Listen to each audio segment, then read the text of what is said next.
Good morning student.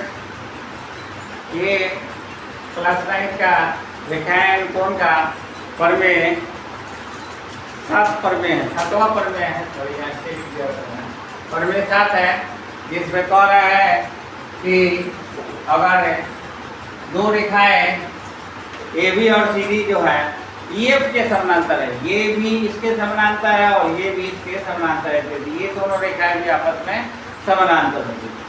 यही हमें सिद्ध करना है कि पहले से दिया हुआ है कि ए बी EF के समानांतर है और सी डी भी EF के समानांतर है, तो सिद्ध करना है कि ए बी और सी डी आपस में समानांतर होगी।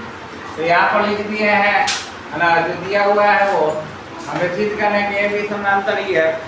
हमें जानते हैं कि ए बी समानांतर सीधी सिद्ध करना है। पहले से दिया हुआ है कि ए बी समानांतर है EF के, इसलिए यहाँ एंगल 1 2 3 4 5 6 6 कर लीजिए, जो आपके लिए आसान रहेगा। एंगल सी अगर ए बी और EF समानांतर है तो एकांतर कोण होने के कारण 3 बराबर 9।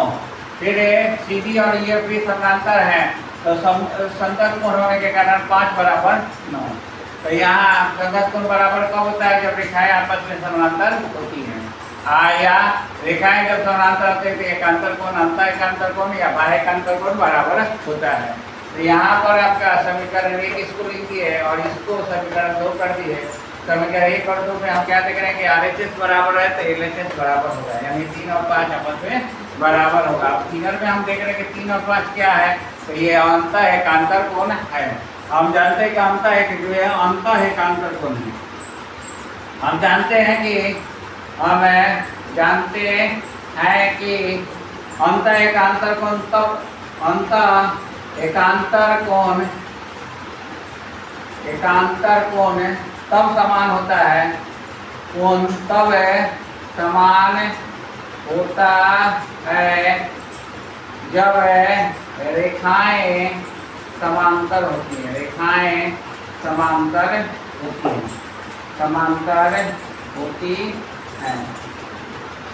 हैं अतः ये भी समांतर सीधी। अतः इससे पता चलता है कि ये दोनों रेखा आपस में समानांतर है। फिर से हम आपको बता दे रहे हैं, इसमें बहुत ही आपका ये थ्योरम है दिया हुआ है पहले से कि ए बी EF के समानांतर है और सी डी भी EF के समानांतर से ए बी और सी डी समानांतर है।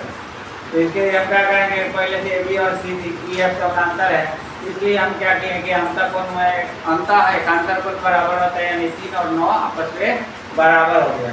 फिर दिया हुआ है सी डी और EF भी समानांतर है तो 5 बराबर 9 जो आपका संगत कोण है। संगत कोण बराबर तब होता है जब रेखाएं समानांतर होती हैं, या एकांतर कोण तब समान होता है जब रेखाएं आपस में समांतर होती हैं। आप देख रहे हैं कि RHS बराबर है तो LHS बराबर हो गए, यानी 3 और 5 आपस में बराबर है। 3 और 5 यानी 3 और 5 हम फिगर से देख रहे हैं, 3 और 5 क्या है? एकांतर कोण है। और हम जानते हैं कि एकांतर कोण कब समान होता है? जब रेखाएं समानांतर होती है। अतः ए बी और सी डी आपका समानांतर है। ठीक है, अब ये फिर से आपसे निवेदन है कि ये वीडियो हमें आपको अच्छा लग रहा है तो इसे लाइक करें, सब्सक्राइब और शेयर करें और फॉलो करें, और मेरे चैनल MSc क्लासेस को सब्सक्राइब करें ताकि आपको हमेशा जानकारी मिलती रहे। थैंक्स।